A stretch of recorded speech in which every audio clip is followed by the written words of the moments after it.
sih.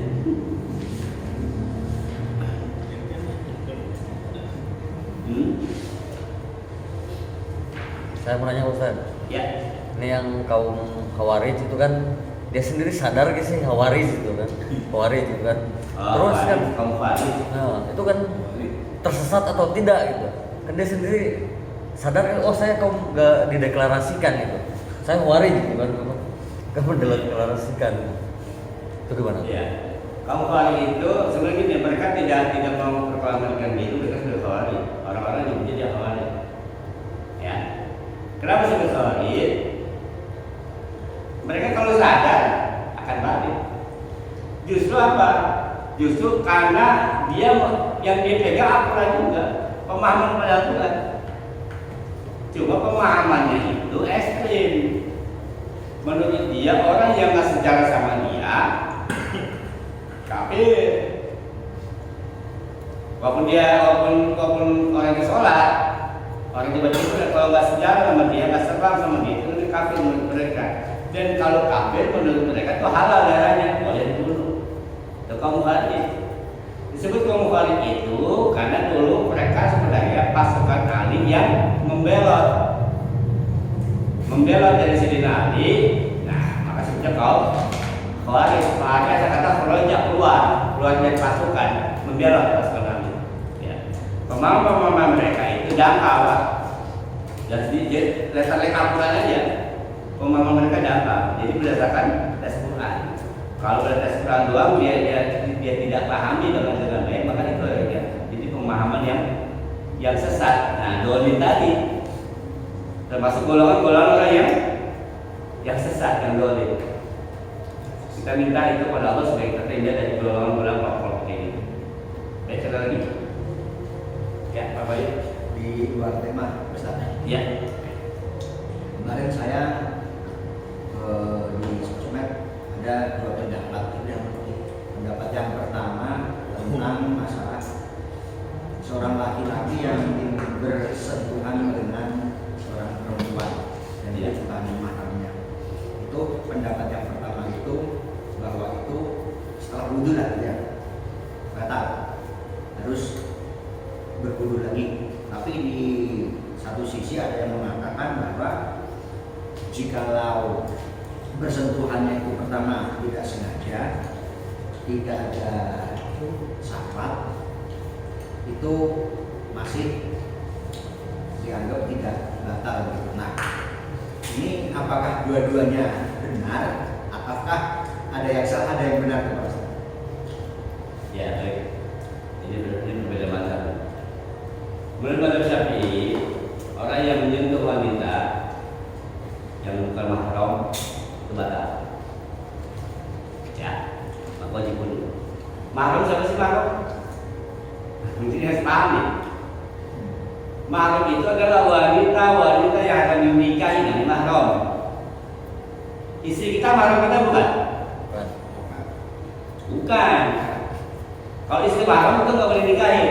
Jadi wanita mahram itu wanita yang dilarang untuk dinikahi, ada dinikahi pertama ibu, ya kan, kakak kandung, adik kandung, nenek, kita kan laki kan, nenek, kemudian bibi kandung. Ingat, bibi kandung ada bibi paman, beda. Bibi kandung maksudnya begini, itu adik kandung bapak kita, itu namanya bibi kandung tuh. Tapi kalau istri dari paman kita, jadi yang gimana sih misalnya? Paman yang maksudnya ya. Jadi orang tua kita punya adik laki, ini istri, itu namanya bibi, tapi bukan bibi kandung. Nah kalau itu batal, kalau bibi bukan kandung, tapi kalau bibi kandung nggak batal. Termasuk mertua, nggak batal pak. Maka kalau bilang, woi, kamu muhrimnya, emang bukan muhrimnya. Kita nyentuh istri kita, batal. Kenapa? Karena itu bukan mahram. Yang pertama. Yang kedua mengatakan, kalau dia tidak menimbulkan sir, nggak ada nafsu, cuma batal.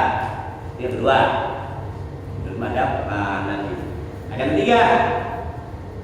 Yang ketiga itu sebut dengan mau ada nafsu, mau kagak nggak batal. Kenapa? Dia itu kan asal katakan lamasa, bukan masalah. Kalau masalah itu mengusap. Kalau Tapi kalau langsung gitu gitu. Yang batal itu yang menyentuh. Kalau yang disentuh maka enggak. Nah, dia betul gitu. Bapak lagi jalan nih. Kalau bapak sengaja nyolek, nah itu. Tapi yang batal yang mana? Yang nyentuh. Nyolek. Yang dicolek nggak batal. Gitu. Itu perbedaan tinggi, Pak. Ada yang mengatakan mau ini kagak batal. Kenapa? Itu nggak masuk dalam kategori membatalkan wudu. Itu pada pendapat. Nah, di antara pendapat-pendapat yang ada, apa pakai yang mana? Mau silakan. Ini berbeda mazhab. Nah, Imam Syafi'i, Imam Ihtiyar, hati-hati. Walaupun Imam Malik mensyaratkan batal wudu kalau ada nafsu, cuma masakan orang siapa tahu nafsu apa kagak? Kan nggak ada yang tahu kan? Maka daripada ragu, kemudian dibikin batal aja. Menurut mazhab Syafi'i. Kalau mazhab lain, di mazhab Maliki itu enggak, selagi dia tidak menyentuhkan istri. Atau kalau bukan dia menyentuh tapi disentuh itu enggak batal. Jadi ada beberapa pendapat. Tinggal kita tanya ke mana kita. Atau kalau kondisi terpaksa nih, bisa desak-desakan yang ditolak nih. Kamu masih di depan Ka'bah tuh, Pak. Kan desak-desakan nih. Sementara syarat tawaf itu kan wajib wudu. Nah, ketika kita lagi tawaf gitu, desak-desakan itu, ya pasti tersentuh Pak sama perempuan. Karena kondisi terpaksa itu boleh. Gak apa-apa, gak apa-apa. Nanti bilang ada itu tujuan mahdur Pak. Kondisi terpaksa yang menyebabkan haram menjadi halal. Itu namanya kondisi terpaksa. Pakai al-hukum di bayi ini hukum kaidah sedikitnya. Jadi hukum bisa berubah tergantung kondisi keadaan. Kondisi normal batal. Menurut mazhab Syafi'i. Baik, lagi. Tadi ada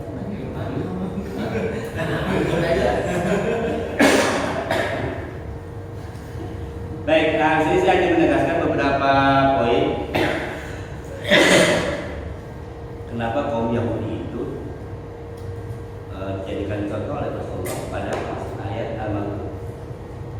Ada beberapa perbuatan yang bikin dimurkai Yahudi itu. Pertama ini di dalam Quran. Pertama, dia mengingkari tanda-tanda kebesaran Allah. Berapa kali Nabi Musa itu sudah memberikan kepada umatnya Bani Israel tanda-tanda kebesaran Allah. Contoh, makanan. Ketika Nabi Musa dan kaumnya kaum Israel diungsikan dari Mesir ke Palestina menjadi Fir'aun, di tengah jalan berapa kali Allah masih tanda-tanda kebesarannya. Contoh dengan makanan mana wasawa. Contoh lagi ketika Ibrahim asokal hajar, ketika melihat air, Allah suruh pukul tongkatnya buat air. Itu kebesaran Allah. Masih percaya juga. Agar laut dibelah, itu kebesaran Allah. Itu Yahudi masih percaya juga. Jadi sudah baik di depan mata Allah kasih tanda-tanda kebesarannya, Yahudi tetap tidak beriman. Itu yang bikin Allah, yang bikin mereka dimurkai. Kan banyak Pak di antara kita orang-orang Allah udah kasih berbagai macam tanda kebesarannya, Allah kasih berbagai macam keajaiban dan mukjizat, keajaiban buat dia, tapi tetap aja itu dia beriman pada Allah. Kerja kagak, ada duit, ada nggak ini? Ya, seringkali dia orang-orang yang celaka dia enggak. Itu adalah maunan dari Allah, tapi dia tetap beriman pada Allah. Kemudian kenapa Yahudi itu dimurkai? Membunuh para nabi tanpa alasan yang benar. Jumlah nabi itu ada 124.000 nabi total. Mayoritas itu adanya di Israel. Yang paling gampang ya, dari 25 rasul nih. Kan bapak tanya nabi siapa? Ini kan kita kami silsilah nabi. Siapa bapak tanya nabi? Ibrahim. Ibrahim. Anak 2. Ismail. Jauh. Jauh kok tahu. Ini dia paham nih. Kenapa sebutnya bapak para nabi?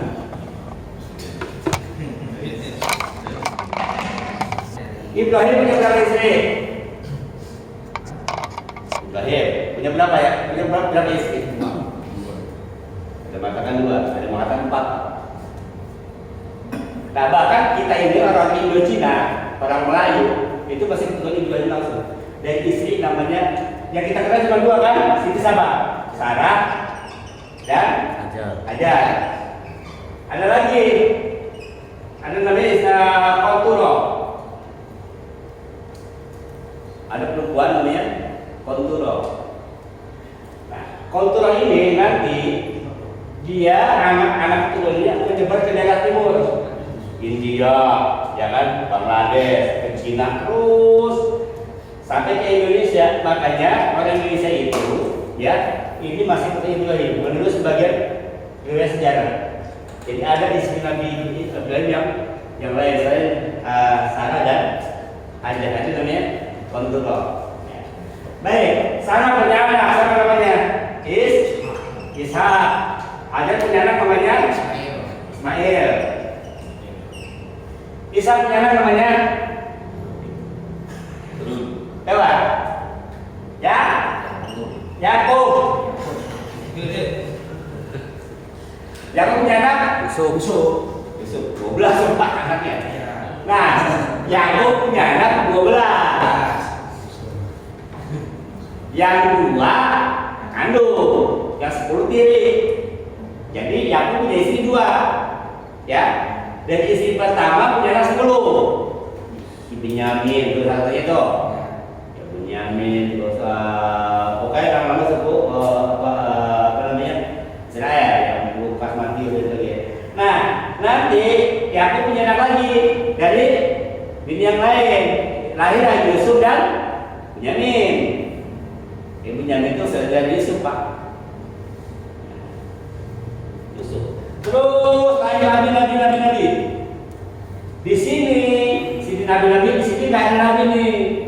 Sampai Nabi Muhammad di sini sampai Nabi Isa. Makanya disebutnya itu Yahudi dan Nasrani itu saudara kita dari segi silsilah. Wa akhuhum, dan saudara kalian, wa akhuhum. Kenapa disebut saudara kalian? Al-Quran mengatakan bahwa Yahudi dan Nasrani adalah saudara kita. Kalian dari sini, Pak, saudara kiri. Cuma Yahudi, ya, dia nggak terima nih yang ini. Kenapa? Karena ini Hajar itu tadinya adalah pembantunya Nabi Ibrahim dan Siti Sarah. Jadi Nabi Ibrahim nikah bertahun-tahun nggak punya anak, ya kan? Itu nggak punya anak. Kata Nabi Siti Sarah, bang mau nggak bang kawin lagi? Sini. Benar. Mau kawin lagi saya lamarin. Siapa? Tuh sama Hajar. Jadi Hajar itu pembantunya Ibrahim. Nah akhirnya Hajar itu dilamar sama Sarah, dinikahilah Ibrahim sama Hajar. Setelah nikah ternyata punya anak Ismail. Nah mulai datang penyakit perempuan. Kemudian tetap ada, akhirnya dia diungsiin ke Mekah. Ya, nah sekarang dia di kota Mekah. Nah Sarah punya anak namanya Ishak. Jadi Ismail dan Ishak ini adalah saudara. Satu bapak beda ibu. Dan Ishak keturunan nabi. Nah maka saya Yakub ini sebutnya Israel. Jadi sebut nama Israel itu adalah Nabi Yakub. Karena dialah pendiri atau bapak bangsa Yahudi. Dari Yahudi ini nanti turun 12 suku. Dan sampai sekarang masih bertahan. Yakub. Di sini nggak ada Nabi, ketemu Nabi Muhammad. Makanya Yahudi dan Nasrani nggak pernah terima Islam. Kenapa? Karena munculnya Nabi dari keturunan pembantu atau keturunan budak. Maunya dia Nabi dari sini. Dari sekian nabi-nabi yang ada, kebanyakan dari sini. Dan orang Israel itu dari dulu Yahudi memang sedang membunuh. Bukan sekarang doang. Yang udah karakter dari dulu. Yahudi itu, Pak. Bahwa berbagai macam cara mereka lakukan supaya bisa membunuh. Jangan kita. Nabi yang jadi dulu. Maka diceritakan ada Nabi tuh yang masuk pohon, terus pohonnya ditebang. Nabi apa tuh? Bijakannya ya. Masuk pohon, bunuh dia aja Pak, bisa sebut dalam. Banyak pada Nabi yang dibunuh-bunuhin. Itu yang bikin Allah murka. Kenapa lagi? Iri hati dan membangkang akibat anugerah Allah untuk orang lain. Jadi mereka menyombongkan ini pada tutup amin alamin. Aku ini lebih hebat daripada kalian. Makanya kalau Yahudi itu nggak banyak Pak. Jumlah mereka nggak banyak tapi luar biasa. Itu bagian Yahudi itu. Jumlah mereka nggak banyak tapi luar biasa. Perekonomian dunia yang berada di Amerika dipegang oleh berapa orang? Cuma 6 orang yang mengendalikan ekonomi dunia. Ya termasuk kalau George Soros masih anak buahnya. Ya kan masih lupa. Itu ya lembaga apa yang masih lupa. Itu dikontrol oleh orang Yahudi. Ya jumlah Yahudi nggak banyak. Maka dulu ketika Jerman membunuh Yahudi, membasmi Yahudi itu sengaja ditinggalin. Biar kalian lihat tuh Yahudi seperti apa. Kemudian lagi ya Pak, mereka tuh paling gak suka kalau orang lain maju. Kenapa? Yang lain dianggap bodoh, binatang. Di mata mereka itu dianggap binatang. Lalu kemudian apa? Membunuh keterangan Rasul, ya, membantah. Jadi banyak sekali orang itu, orang Yahudi memutar balikan fakta, kebenaran itu dibikin menjadi dakwah. Kalau sekarang itu propaganda disebut. Dulu itu Pak, kalau Rasul Nabi menyampaikan itu selalu dibantah. Misalnya, kalau sekarang itu kalau bisa wah. Terus kalau dulu mereka itu membunuh para nabi, kalau sekarang mereka membunuh karakter para kiai dan ustaz. Bagaimana caranya? Cara pertama dibikin sebuah media sosial, diadulah ustaz A, ustaz B. Misalnya ustaz ini, tujuannya supaya umat ini nggak percaya sama ustaz A. Kita masuk ustaz B aja, nanti B diadu lagi, terus begitu. Jadi tujuannya supaya apa? Supaya umat ini tidak percaya lagi kepada kiai, kepada ustaz, kepada para ulama. Kalau dulu ulamanya langsung yang dibunuh secara fisik, sekarang karakternya yang dibunuh. Bagaimana caranya? Itu ada kerjaan Yahudi. Kemudian apalagi melakukan pelanggaran-pelanggaran dalam pengelolaan rezeki seperti suap. Lalu apalagi riba. Riba itu wajib buat mereka. Jadi gini, salah satu keyakinan mereka itu adalah mereka wajib meminjamkan uang dan wajib dibungakan. Jadi membungakan uang itu, utang itu adalah ibadah buat mereka. Sama ketika dengan kaum kapitalis yang mereka lihat itu kan kapitalis apa yang mereka dapatkan keuntungan. Hedonism. Apa sih hedonism? Hedonism itu adalah sebuah pemikiran apabila mendapatkan keuntungan buat dia itu adalah sesuatu yang baik. Kalau kapitalisme itu adalah mengumpulkan harta itu adalah ibadah sebagai pengabdian kepada Tuhan. Maka mereka itu dihembuskan demikian rupa. Nah, dalam Yahudi itu memberikan bunga hukumnya wajib kepada non Yahudi, ingat kepada non Yahudi. Makanya dengan berbagai macam cara dibuatlah sebuah skema-skema apapun namanya, tujuan supaya orang ngutang. Kalau sudah utang dibungakan, diribakan. Dibuatlah label-label apapun namanya. Tujuan supaya apa? Supaya orang berhutang. Orang kalau sudah berhutang, kemerdekaannya sudah dikuasai. Itu memang sudah program wajib. Maka bagaimana caranya supaya orang-orang itu pada hutang? Gimana caranya? Ya, baik disadari maupun yang tidak. Itu sistem keuangan global seperti sekarang. Dia menyalahgunakan kekuasaan dan lain-lain. Hah? Pinjol luar biasa Pak. Emang wajib. Nah, makanya kita sudah ingat ayatnya.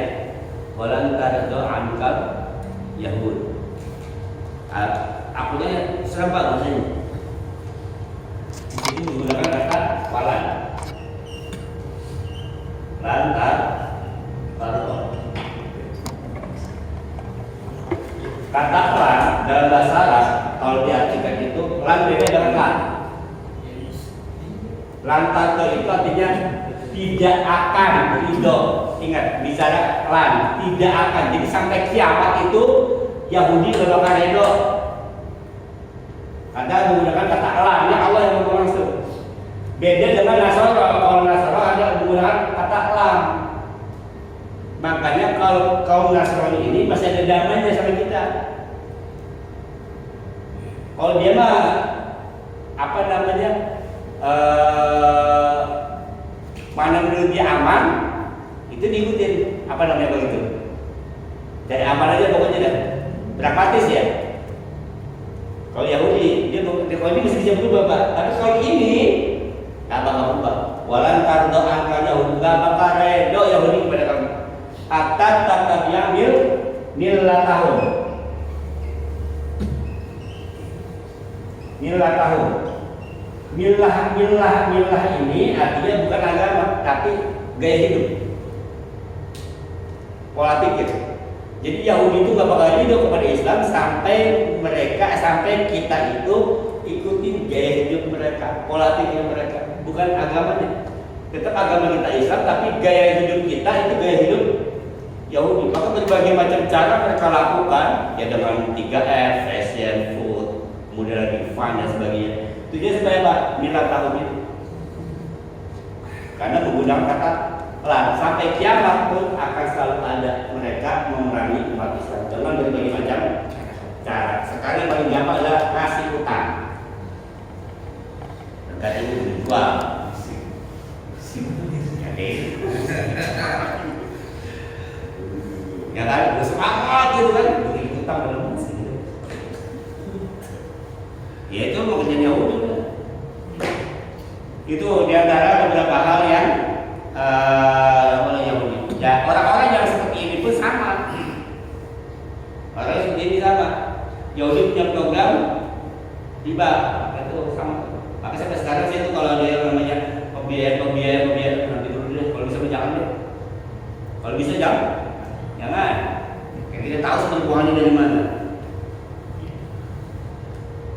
Pelanggaran yang juga dikaitkan dengan murka Tuhan, murka Allah, tetapi dikemukakan bukan dalam konteks pembicaraan menyangkut orang Yahudi. Nah, jadi ini ada perbuatan yang bukan oleh orang Yahudi, tapi sikapnya sama dengan orang Yahudi. Apa tuh? Membunuh seorang mukmin tanpa sengaja atau dengan alasan yang benar. Jadi membunuh, menghilangkan nyawa itu tetap tak boleh, ya, tidak boleh. Lalu berprasangka buruk kepada Allah. Mana ada orang yang buruk mana tuh? Dia susah makan maka dia itu seujar sama Allah. Ketika kita merasa ini semua bisa dapat makan nih, itu seujar sama Allah. Kenapa? Allah tuh memiliki sifat al-Razzaq, maha rezeki. Ketika kita meyakini rezeki nggak bisa makan, berarti Anda meragukan Tuhan Anda. Anda meragukan Allah. Tidak boleh, itu maksudnya langsung kepada Allah. Lalu lari dari perjuangan, ya. Lalu apa? Murtad atau memilih kekufuran sebagai gaya hidup dan sebagai keyakinan. Jadi banyak hal-hal yang masuk kategori 2050 dan model ini adalah orang-orang yang Allah bikin murtad. Siapa saja kita sudah singgung tadi. Pokoknya upaya sebagai bisa mungkin kita nggak melakukan perbuatan yang bikin kita lalai, yang bikin kita dibukai dan yang bikin kita berusaha dengan Allah Subhanahu Wa Taala. Baik, cukup. Terakhir, saya akan mengutip pendapat ulama bahwa umat mukmin itu dianjurkan ketika selesai membaca Al-Fatihah itu mengucapkan kata amin. Kata amin ketika dibaca Fatihah itu ada memiliki beberapa makna. Ya. Pertama, ketika waladhdallin amin, maksudnya ya Allah perkenankanlah atau kabulkanlah doa. Kita minta doa. Ihdinas siratal mustaqim, siratal ladzina an'amta 'alaihim ghairil maghdubi 'alaihim waladdallin. Itu doa. Oke. Amin. Lalu mana kata yang kedua adalah Jibril itu ya Allah, maka sebab Engkau mengabulkan. doakan kami ya Allah, atau amin adalah salah sifat Allah. Kenapa ini diucapkan? Kenapa kita minta pada Allah supaya menepati janjinya? Kan kita sudah bahas dulu ya, bahwa ketika kita baca Fatihah, Allah menjawab bacaan kita. Ini dijelaskan oleh Imam Ali ya. Diriwayatkan dari Sayyidina Ali bin Abi Thalib, sesungguhnya aku telah mendengar Rasulullah SAW bersabda. Dalam hadis qudsi Allah berfirman, kata Allah, aku membagi Al-Fatihah menjadi 2 bagian. Kata Allah langsung, aku membagi Fatihah pada 2 bagian, setengahnya untukku dan setengahnya buat hambaku. Apa yang dimintanya akan diperkenankan apabila ia membaca Bismillahirrahmanirrahim. Ketika seorang hamba membaca Bismillahirrahmanirrahim, Allah berfirman, hambaku memulai pekerjaannya dengan menyebut namaku, maka menjadi kewajibanku untuk menyempurnakan seluruh pekerjaannya serta memberi seluruh keadaannya. Jadi ketika kita mengucapkan Bismillahirrahmanirrahim, Allah jawab, hambaku telah memulai pekerjaannya dengan menyebut namaku, maka akan aku kabulkan semua apa yang dia minta. Lalu apabila seorang mukmin membaca Alhamdulillahirabbil alamin, Allah menyambut dengan firman, hambaku mengetahui bahwa seluruh nikmat yang dirasakan bersumber dariku, dan bahwa ia telah terhindar dari malapetaka karena kekuasaanku. Aku saksikanlah oleh kalian para malaikat, aku akan menganugerahkan kepada nikmat-nikmatku di akhirat, di samping nikmat-nikmat di dunia, dan akan kuhindarkan pula ia dari malapetaka dunia dan akhirat. Jadi kita baca Alhamdulillahirabbil alamin, itu Allah sudah kasih. Ya, hambaku telah mengakui bahwa semua nikmat-nikmat ada. Maka aku akan memberikan nikmat dia di dunia dan di akhirat, dan aku lindungi dia di dunia dan di akhirat. Maka kita baca Fatihah itu kembali dengan cepat begitu, Pak. Ya, karena dia jawabannya. Lalu lanjutkan, ketika hambaku mengucapkan Ar-Rahmanir-Rahim, Allah menyambutnya dengan berfirman, aku diakui oleh hambaku sebagai pemberi rahmat dan sumber segala rahmat. Saksikan oleh kalian para malaikat bahwa akan kucurahkan rahmatku kepadanya sampai sempurna, dan akan kuperbanyak pula anugerahku untuknya. Lalu apabila seorang hamba membaca Maliki Yaumiddin, maka Allah menyebutnya dalam firman, persaksikan kamu wahai para malaikatku, Yaumiddin Allah para malaikatku, bahwa akulah raja, akulah pemilik hari kemudian, maka pasti akan kupermudah baginya perhitungan pada hari itu, dan akan kuterima kebajikannya dan kuampuni dosa-dosanya. Jadi ketika kita baca Maliki Yaumiddin itu Allah sudah menjamin kita, Pak. Nanti di hari itu kita akan dikasih kemudahan, karena kita mengakui Allah sebagai penguasa hari akhirat. Kemudian lagi, ketika membaca Iyyaka na'budu, Allah berfirman, benar apa yang diucapkan hambaku, hanya aku yang disembahnya. Kupersaksikan kamu hai para malaikat, akan kuberi ganjaran atas pengabdiannya, ganjaran yang menjadikan semua yang berbeda ibadah atas pengabdiannya akan merasa iri dengan ganjaran-ganjaran itu. Jadi maksudnya begini, ketika kita menjawab Iyyaka na'budu, maka Allah berfirman bahwa benar bahwa kita telah menyembah Allah. Maka apapun yang dilakukan oleh hambaku, aku akan berikan ganjaran. Wa nasta'inu, kalau nasta'in, jadi apapun yang diminta ini Allah akan berikan sesuai dengan apa yang kita inginkan. Inilah siratal mustaqim, Allah berfirman, inilah permintaan hambaku, dan bagi hambaku apa yang dimintanya. Telah kuperkenankan bagi hambaku permintaannya, kuberi harapannya, kutenteramkan jiwanya dari segala yang mengkhawatirkannya. Jadi maka patut saya mengucapkan kata amin, ya. Kenapa? Karena satu kita memohon, dua Allah menjanjikan. Jadi amin itu bisa berkata, kabulkan ya Allah, amin bagaimana? Tepati janji ya Allah. Jadi itu mana amin ketika kita mengucapkan amin ketika selesai baca Fatihah. Baik, itu sekilas tentang baca Fatihah, surah Fatihah.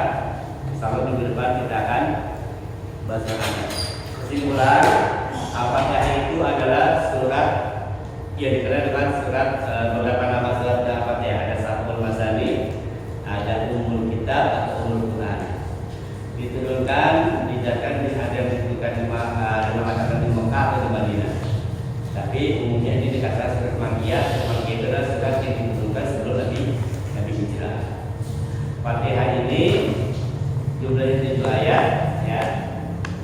Kata basmalah ada yang mengatakan sebagai ayat pertama, ada yang mengatakan sudah masuk dalam bagian ayat. Tetap jumlahnya 7, hanya berbeda di ayat terakhir, ya. Kemudian juga Fatihah ini Fatihah karena banyak sekali fadilah-fadilah yang didapat di dalam surah Fatihah. Insyaallah mudah-mudahan kita pahami surat ini, kemudian kita perbaiki baca-baca kita, supaya suatu kali ini lebih sempurna. Begitu ya.